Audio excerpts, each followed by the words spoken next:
안녕하세요. 1월 17일 화요일 아침입니다. 말씀과 함께 새롭게 여는 소망의 아침을 시작하겠습니다. 도슨 트로트맨은 모든 그리스도인은 주님의 훌륭한 증인 후보자요, 모든 비신자는 천국 입성 후보자다라고 이야기합니다. 누가복음 9장 51절로 62절까지 말씀을 본문으로 하여 제자로 살아가는 길이라고 하는 주제로 함께 은혜를 나누기를 원합니다. 사마리아를 통과하시려는 예수님을 사마리아인들이 받아들이지 않습니다. 야고보와 요한이 하늘에서 불을 내려 저들을 멸하게 하면 어떻겠느냐고 하자 예수님이 제자들을 꾸짖으시고 다른 마을로 가십니다. 가족의 일을 걱정하는 자들에게 예수님은 가서 하나님 나라를 전파하라 명하십니다. 승천하실 기약이란 들어올림을 받는 때로 십자가에 들리시고 부활 승천하셔서 하늘 보좌에 앉으실 때를 가리킵니다.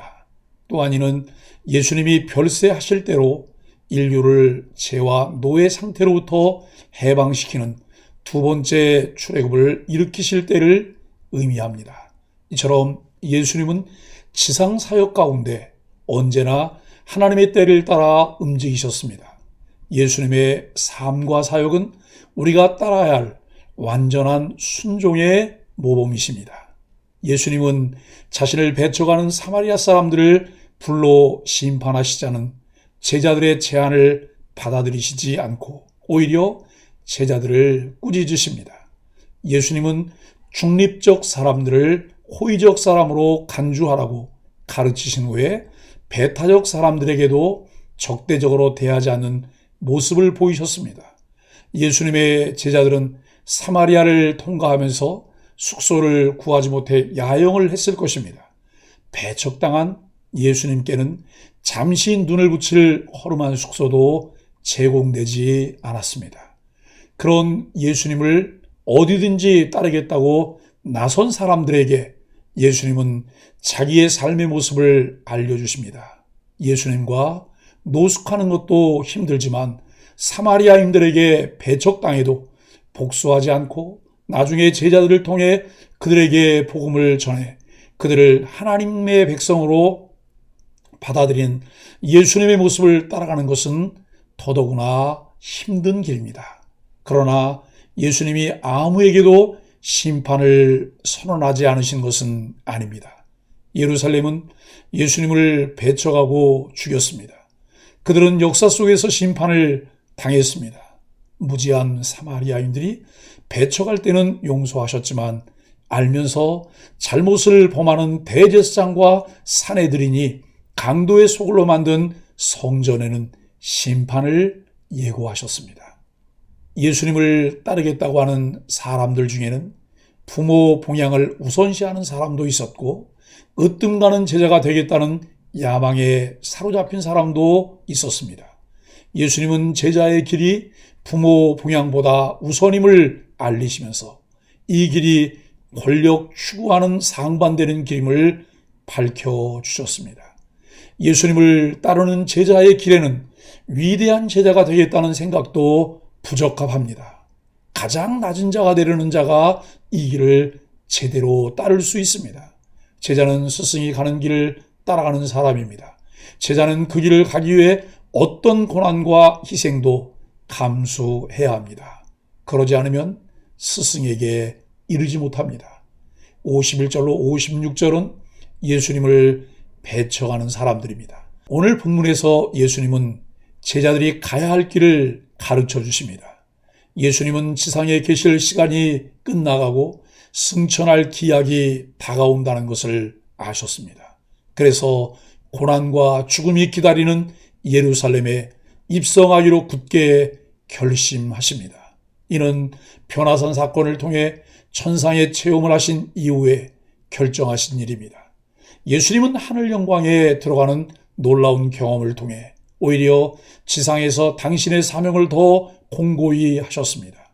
우리도 영광스러운 사역을 위해 하늘만 바라보는 대신 오히려 낮고 험한 예루살렘으로 눈을 돌려야 합니다. 아무리 어려운 일이 기다리고 있어도 사명의 길을 포기하지 마십시오. 제자는 그 길을 가는 사람입니다. 예수님이 갈릴리에서 예루살렘으로 이동하실 때 사마리아를 통과하려 하셨습니다. 당시 유대인들은 사마리아 사람들을 혼혈 민족이라며 증오하여 그 지역을 피했습니다. 그러나 예수님은 제자들 일부를 미리 그곳에 보내어 숙박할 장소를 준비하게 하십니다. 그런데 사마리아 사람들은 예수님 일행을 거부합니다. 야고보와 요한은 분노했습니다. 그들을 멸하여달라고 예수님께 요청합니다. 그러나 예수님은 그들의 제안을 꾸짖으시고 다른 곳으로 가십니다. 예수님은 그런 거절과 배척을 곧 예루살렘에서도 받으실 것입니다. 어떤 배척을 받더라도 우리는 주님을 따르는 발걸음을 이어가야 합니다. 57절로 62절 말씀은 예수님을 따르려는 사람들입니다. 그때 어떤 사람이 와서 예수님 따르기를 청합니다. 그러나 예수님은 인자가 머리 둘 곳이 없다고 하십니다. 우리도 예수님의 제자가 되기 위해 세속적 안정을 기꺼이 포기해야 합니다. 주님을 따르는 일에 십자가 고난을 각오하는 결단이 없이는 그 길을 갈 수 없습니다. 나를 따르라는 예수님의 요청에 먼저 가서 부친을 장사해야 한다고 말한 사람이 있습니다. 이는 아버지의 임종을 지킬 때까지 기다려달라는 요청입니다. 즉 자신의 일에 우선순위를 두고 예수님께 헌신하기를 원하지 않는 모습입니다. 예수님은 그의 망설임을 간파하셨습니다.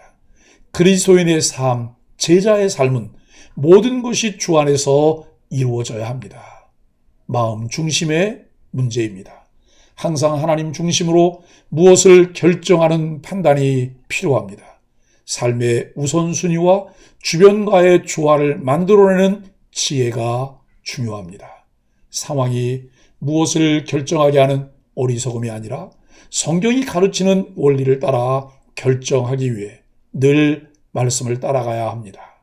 가족을 위한 책임조차 하나님 나라를 전파하는 명령보다 더 우선이 될 수는 없다는 그 일의 중요성과 시급성을 말씀합니다. 오늘 제자로 살겠다는 결단을 미루지 마십시오. 즉각 행동하고 따라가십시오. 어떤 사람은 예수님을 따르기 전에 가족과 작별할 시간을 달라고 요구합니다. 예수님은 손에 쟁기를 잡고 뒤를 돌아보는 자는 하나님 나라에 합당하지 않다고 하십니다. 이는 예수님을 따르기로 결단한 후 중도에 후회하며 돌이키지 말라는 말씀입니다. 복음 전파라는 사명을 두고 다른 일을 염려하는 것은 주님이 원하시는 제자의 모습이 아닙니다. 뒤를 돌아보지 않고 오직 하나님을 섬기는 일에 믿음으로 발걸음을 내딛어야 합니다. 제자의 길에는 치러야 할 대가가 있습니다. 본문에는 주님을 따르려는 세 사람이 나옵니다. 첫 번째 사람은 스스로 예수님의 제자가 되겠다고 간청합니다. 그러자 예수님은 제자의 삶에 고생이 따른다고 하십니다. 두 번째 사람은 나를 따르라라는 예수님의 말씀에 먼저 자기 아버지를 장사하게 해달라고 합니다. 예수님은 장례를 치르는 것보다 하나님 나라를 전파하는 것이 우선이라고 하십니다.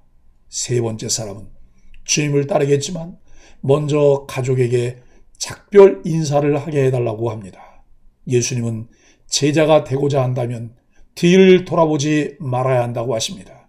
예수님은 제자의 우선순위를 말씀해 주십니다. 제자가 되려는 사람은 최우선으로 예수님을 선택하고 따라야 합니다. 제자가 되려는 사람은 치러야 할 대가가 있습니다.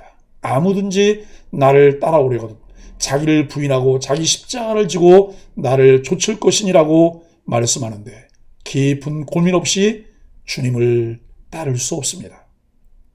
예수님은 공생의 기간의 마지막이 다가오자 구원의 사명을 위해 예루살렘을 향해 발걸음을 옮기셨습니다.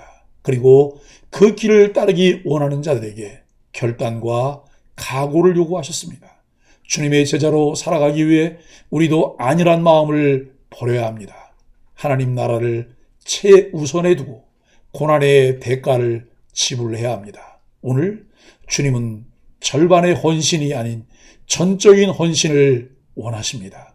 사랑하는 소망의 가족 여러분, 십자가의 길을 따라가는 제자의 삶은 세상을 향해 큰 소리를 치는 삶이 아니었습니다. 가장 겸손한 모습으로 세상을 섬기는 삶입니다. 이 삶은 결코 세상이 주는 평안함을 쫓아가는 길이 아닙니다. 그럼에도 놀라운 기쁨이 넘치는 그 이유는 그 길이 생명의 길이기 때문입니다. 세상의 근심과 염려로 이 길을 저버리는 어리석은 자가 되어서는 안 됩니다. 제자로 살아가기 위해 우리에게 필요한 것이 무엇일까? 본문이 과제를 남겨줍니다. 너희 관용을 모든 사람이 알게 하라는 말씀처럼 제자들의 관용과 제자들의 우선순위의 문제는 더없이 중요합니다. 더 깊이 사고하고 묵상하면서 주의 제자로 살아가야 할 분명한 이유가 무엇인지를 확인하고 결단하는 소망의 가족들이 되기를 예수 그리스도 이름으로 간절히 축복합니다. 함께 기도하겠습니다. 주님, 주님을 따른다고 하면서도 세속적인 행복과 안정에 자꾸 마음이 쏠렸던 우리의 연약함을 회개합니다. 비록 고난이 겹쳐오고 설령 우리가 가진 전부를 잃는다고 해도 주님 가신 생명의 길을 포기하지 않게 하여 주옵소서. 주저하지 않고 신실하게 주님을 붙드는 참 제자가 되게 하여 주옵소서. 예수님의 이름으로 간절히 기도합니다. 아멘.